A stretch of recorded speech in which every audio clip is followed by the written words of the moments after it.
Broadcasting from the business capital of the world, this is the Podcast Business News Network. All right, when you're planning a construction project, let's say it's a renovation, maybe you're starting from scratch, redoing everything, whatever it might be. One of the most important things next to choosing your contractor and team is space planning.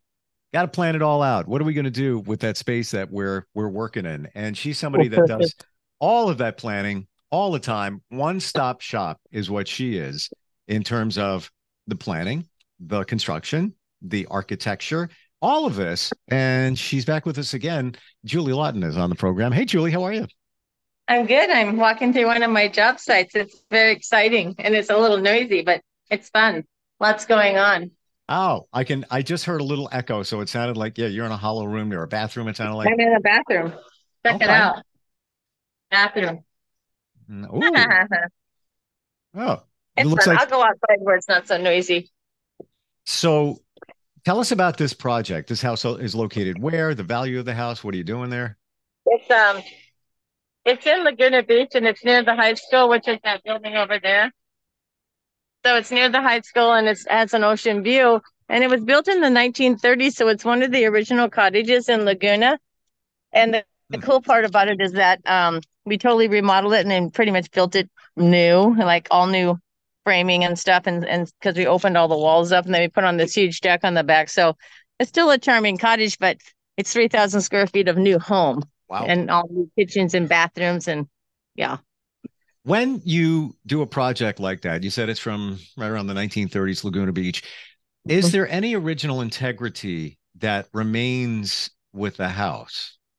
Well, the original integrity on this one is that it's still one story. It's still the same roof and it's still the same exterior siding. Wow. So we changed all the windows and we changed all the drywall and all the kitchens and baths and all the flooring. So when you walk in, we took out the middle wall so that the front of the living room to the back of the house is all open now. So like the big great room thing we always do, but all the windows and doors are in the same location, except I added a 12-foot slider on the back, but with the new deck. But the charm of the house is essentially the same. So now it's a different color. It used to be yellow. Yeah. When you say the exterior and the roof, is there anything special about those, or they just didn't need to be replaced? And how old are they? No, the roof that used to be on here was like 100 years old shingles, and now we put new black asphalt shingles. But this is the original siding from 1930, which is funny. And I'll walk over and look at it, and it's almost an inch thick. It's 3/4 inch thick lumber. So if you look at it, it's just siding. It's really thick and it's got wood grain to it and it's very durable. So to actually do this today would be a fortune. Wow. So I kept the siding. Yeah, it's this thick. My gosh. You know, it's funny. We're so programmed by today's standards. When you say the word siding, right away, I think vinyl. And then when you said it's from the 30s, I'm like, whoa, how are they doing that? This thing is ridiculous. Look at, we're going to put, and then they have the old brick walkway and I'm going to put black flagstone over it. Check it out. Isn't it pretty? Oh, it really is. Wow. Yeah. Instead of the old crappy brick, now it's flagstone. Wow. So the brick was already, you covered the brick was there from 1930. Why did you, the brick in flagstone. Why'd you leave it there? It's just it's a good base. I wanted to leave the base there because it'd be a fortune to re-pour this damn thing. Yep. So I left the base because everybody's used to this sidewalk and it has a nice natural curve. So if you kind of look at it, it's already had a nice shape. So it wasn't a weird shape because it goes down the hill and kind of curves around, Nice. And it's already there.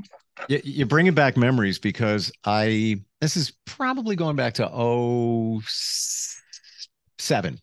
And I had a circular area in my backyard, kind of in a hill, where I dug it all out and I put a hot tub in there. That was my plan. Yeah, that's fun. Well, in theory, it was a great idea. And then a friend of mine's like, hey, you know what? Let's pour some concrete. We'll put concrete in, and then we could put shells in the concrete and it'll look really cool. I'm like, wow, this sounds like a great idea. So we start doing it. It starts getting dark. We don't know what we're doing, by the way. We get down to the, almost finished. And then it's like, wait a minute, Gary, we're out of Portland. Go to Depot and get some more. Oh, no. Mix it all up, pour it all in there, smooth it all out, put the shells in, went to work first thing in the morning, come home, and take a look at it, and it looked horrible. It was Oh all different no. colors. The texture was all messed up. So Oh, what no. you right reminded me though with those that brick. I had a great base for pavers after that. And that funny, it's a good base, exactly. And then you can do what you want with the stone or something because oh my God, it's so Yeah. much money and labor to get the new foundation done. But boy, I only have two guys that I like doing my hardscape and my concrete. I have another company, but it's an art form to do concrete. It's not easy.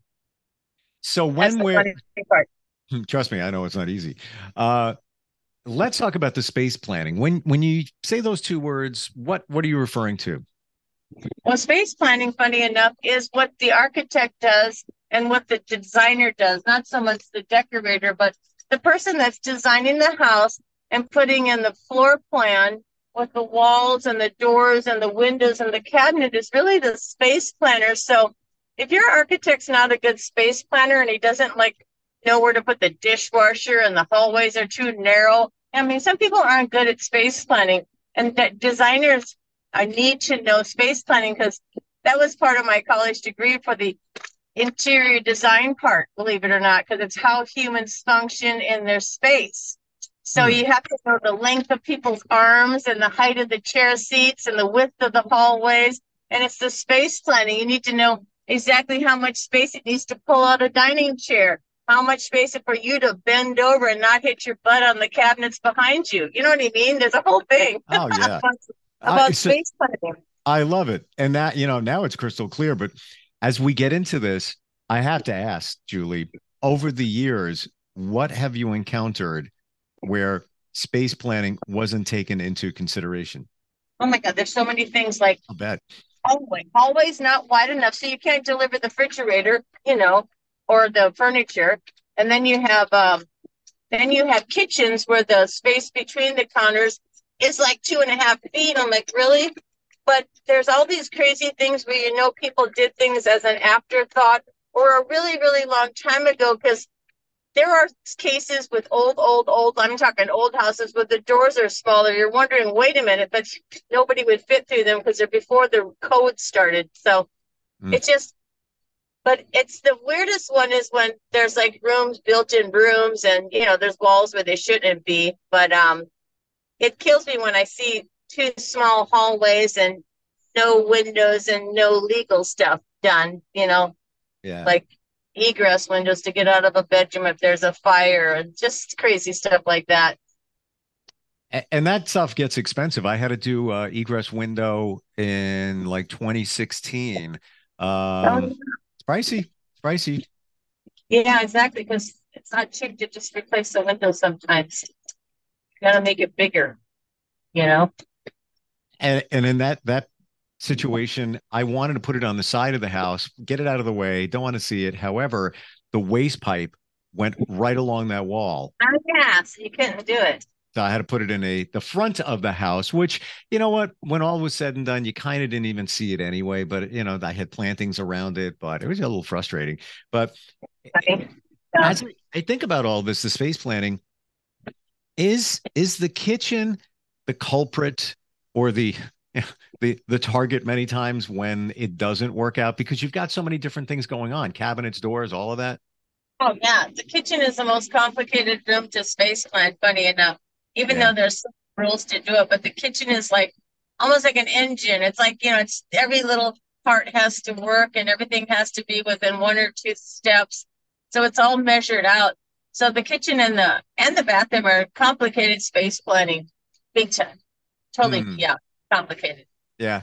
I'm getting visuals now thinking about all of this. I remember in a kitchen, I couldn't open I couldn't open one of the drawers, which is basically like the bread drawer, it's kind of very deep because of Right. the utility closet, which led to the the washer and dryer.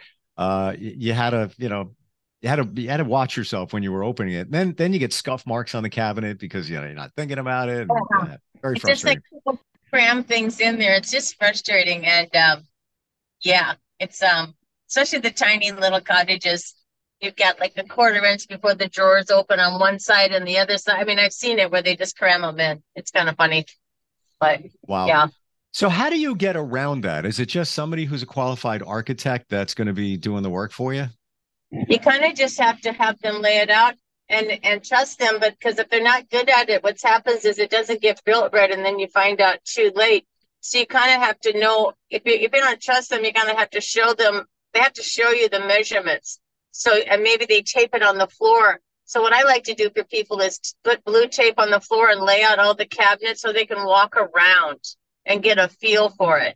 So or spray paint it on the concrete if it's new construction, but there's a whole way to show it to the client and then kind of prove it works too, and do mock-ups. Interesting. Yeah, if you do mock-ups, then then you see it before it's built, because I know that I've been trained to do it, but some people aren't trained, and they kind of let's say they cheat on the dimensions to make something else work, and then they cheat on one dimension, which ruins the kitchen design because they want a bigger living room or something. I mean, they don't focus on what's absolutely important, because your kitchen has to function, but they sacrifice the important stuff for a different part of the design, and that's where it starts to fall apart, because once it's built, it's too late. Yeah. How about outside, exterior, driveway, living space out there? Any issues that you can fall into with improper space planning? Well, the thing is, you want to have traffic flow of people outside, and you want to keep your patio covers, away from the barbecue and, things like that, and make sure your heat lamps are placed properly. But it's all about the same thing. When you do the space plan, you look down and you have to lay it out so your traffic flow works and your furniture works, because there's nothing worse than getting something built and then you can't even get furniture in there, or get anything laid out, like nothing fits. Yep. Yeah. I was there once in the last house I was in. They had the washer and dryer in an upstairs bathroom, partly because the people that are living in the house were larger people and didn't want to go like 3 flights down to the basement. So Right. I decided, hey, you know what? Let's take those out of there, put them in the basement, get this bathroom back. Now we have full bathroom size. So I go to remove the washer and dryer. They wouldn't go through the door. See, they built afterwards.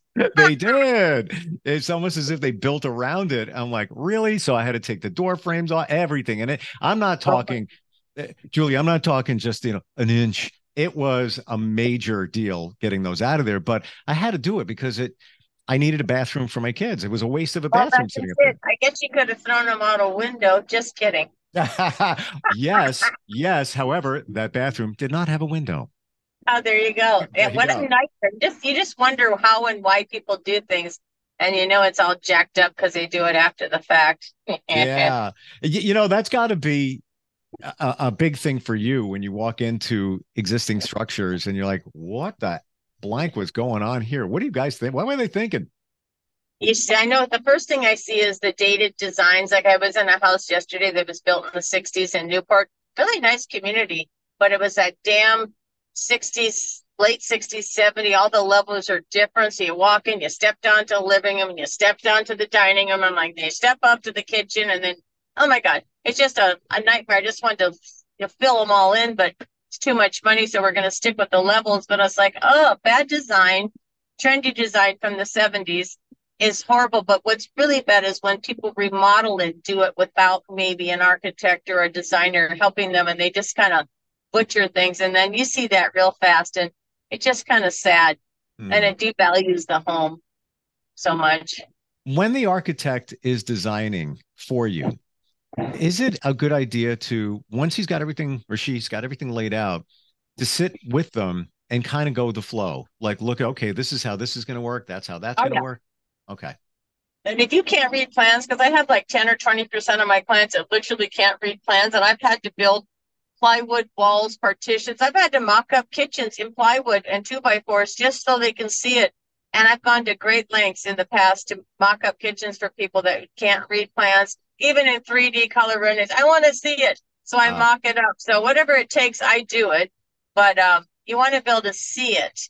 And if you can't see it, then have them mark it on the floor with blue tape. That's my favorite little trick. And then you just pull it up and you're done. Okay. I love that idea. Wow. Okay. So you just put the tape down and just lay it all out.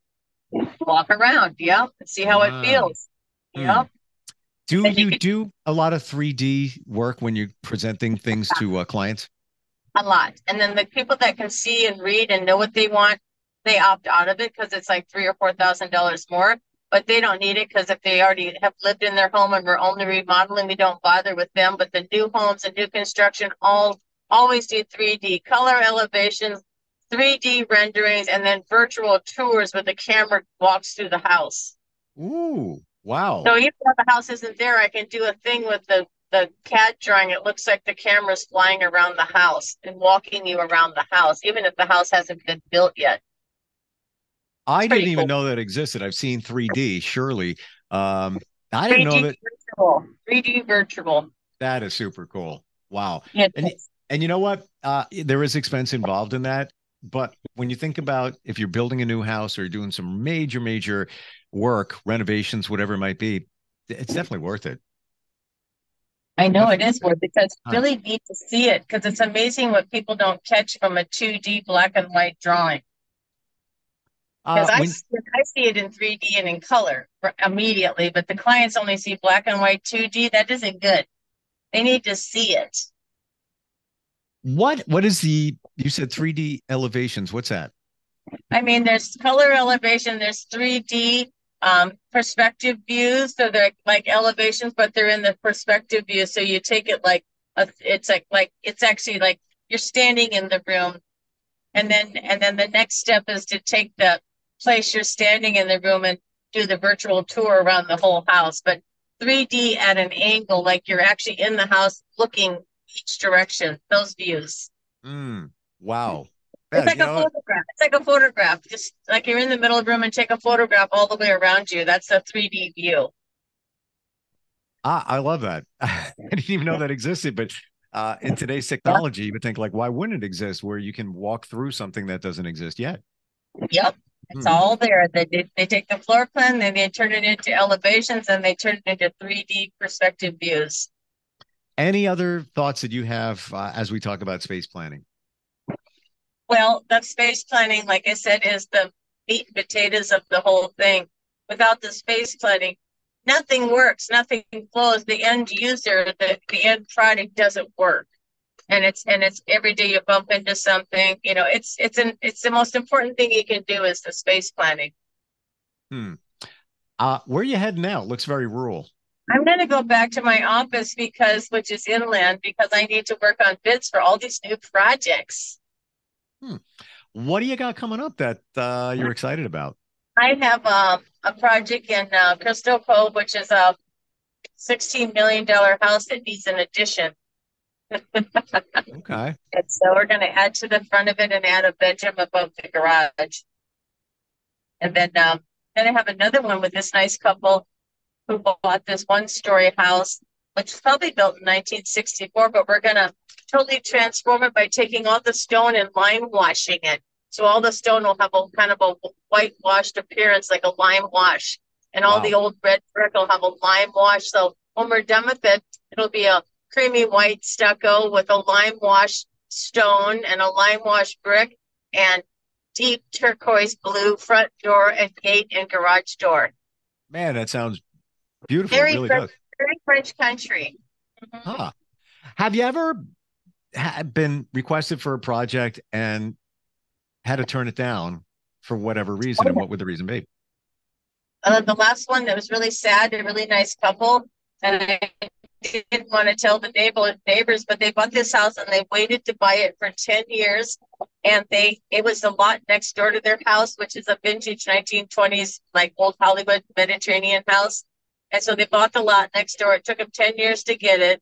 And they hired to build their addition to their home on that lot. And after all those years, they didn't do any due diligence or dig deep or really do any research on the property. And I had to tell them that I couldn't build on their property because it was straddling an ancient landslide. Oh my gosh. And that landslide is right next to a bunch of other homes that I've worked on. So it was kind of horrible because it caused a lot of fear and uneasiness, but I couldn't be the one to trigger it because the landslide is down below the ground where the caissons would go. And if you dig the caissons 30 feet down and jiggle around and that earth starts to move 50 feet below the surface, the whole hill goes. So let me make sure I have this right. So when you say ancient landslide, there was a landslide way back in the day. Like about 200 million years ago or 100 million years ago. So because it's all the granite there is on, there's like the old beach, the old ocean is on there too, because the oceans are much higher back in the day. So anyway, there's granite there, but there's landslide material 150 feet, 100 feet down. So if you trigger it, it takes the whole mountain down. My gosh. Wow. No, it's not good. Yeah. And first thing that comes to my mind, California, one word, earthquake. Hello. Well, and then if you had a big enough earthquake, which we haven't, it could trigger it. Because it happened around the corner down the street in another location 6 years ago, and 4 houses slid down the hill, same situation. So it did happen within a couple mile vicinity of that location. And so it's a real deal. And I wasn't going to be the one to trigger it. So I had to tell the poor guy no, because someone else built a house two doors down and they didn't seem to care about it. But when I did the research, the soils guy kind of faked it on the soils report. What was, so it was kind of scary, but his is straddling it. So, yeah. So they made the purchase. They did buy it. Yeah. Oh boy. And they're just going to paint it and rent it. I mean, paint it and use it as it is, as a secondary home for people and guests and what, but they couldn't tear it down and rebuild because the new homes, of course, need 30-foot caissons because it's on a hill. Is there anything that they could have done to take what they have existing, or you're at the point where any kind of movement, like major construction type movement, could be a problem? Yeah, they can't do anything to the existing because they can't add on because the footings are too small for today's code. And so they can't alter what they have because they'd have to do new footings and new caissons. So that they can't even touch what they have. I mean, they don't even recommend tearing it down because then you have no house and no value. So it's just best to leave it as it is because the original house on the property is a tiny little house that sits above the old garage, and that's from 1940. And then somebody built onto that in the 60s. So nothing's to code. Wow. It's just best to leave it as is. And it's a hillside, a hill like this. It's like not a hill, it's a hill. It's amazing when emotions get involved with the couple that waited 10 years for that house. All they were thinking was like, we're going to get it one day. We're going to get it one day. I was so sad. It took me a couple weeks to tell them because I was like, shit. And it was also a $2.4 million lost project for me. So it would have been a nice one to do, but geez. Yeah. Yeah. Well, you don't want to go to sleep thinking about that. No, I couldn't even go there. They understood. The husband understood it because he's a skier and he knows about the avalanches and the layers of snow, and it's the same thing as it's something way down below. And he understood it completely, and then she was like freaking out, and I felt so bad. But it is what it is. We don't want to be messing with that. Yeah, yeah. Well, at least it was a resolve. Rent it. At least you could do something with it. They got the facts, and I don't know. Someone else could take the risk, but I sure wouldn't want to be responsible for all the other homes. It's not just theirs; it could be the whole hillside. 100%. I love all the insight, Julie. And my favorite part when we get together is being on the project with you and knowing what you're working on. I think that's so exciting. I think it's exciting too. And tomorrow I have a new job. So next week when we talk, I'll go to the new one. That's in a little place called Corona del Mar and has ocean view, of course, but it's so fun. It's kind of a mid-century house, and we're going to transform it. I mean, it's all dark brown and chocolate now, and we're going to make it the creamy white with the turquoise doors. So I can't wait. Wow. And are there plans already available for it? No, I have to draw my plans from scratch. Gotcha. Okay. What's your website? My website is julielaughton.com. It's so easy. JulielAughton. Beautiful. Always great talking with you, Julie. And enjoy that Starbucks. I got a cup right here too. I know it's that time of day. I gotta have it. I'm so sorry. I have to have it. No, not at all. Good. And Thank you. And I look forward to speaking to you next week. Yeah. For me, Starbucks is like, that's my treat. That's my, midday treat, Yeah, isn't it though? And I use the sugar-free caramel. So it's like a real treat. I get the whole benefit, extra sweet. I do the same exact thing, and I use sugar-free vanilla. So I feel like, all right, I'm not like loading up on sugar. So exactly. I can't do the real sugar anymore. It makes me crash. So that's all. Those days are gone. Yep. All right. Best of luck. Back to work, and we'll talk to you next week. Okay. See, thank you. Thank you. Are you looking for even more of the podcasts and hosts that you love? The Podcast Business News Network is proud to announce that you now have even more ways to listen live. Check out the MyTuner Radio, online radio box, and Simple Radio apps on iOS and Android, or find us online. Search for Business News Network on mytuner-radio.com, or search Podcast Business News Network on streama.com and onlineradiobox.com/US. Take your podcast on the go and don't miss a minute of the action.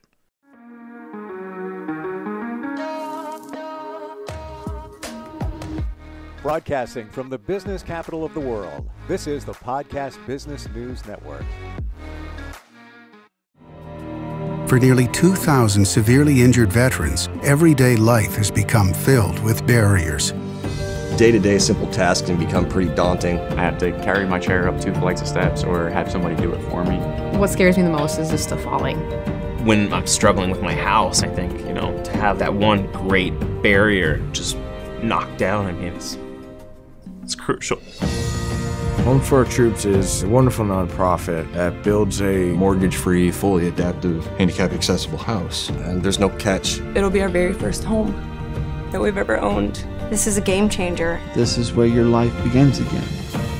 We need you to join us in completing this important mission. Please visit hfotusa.org and help build homes and rebuild lives. Because of you, everything's going to be okay.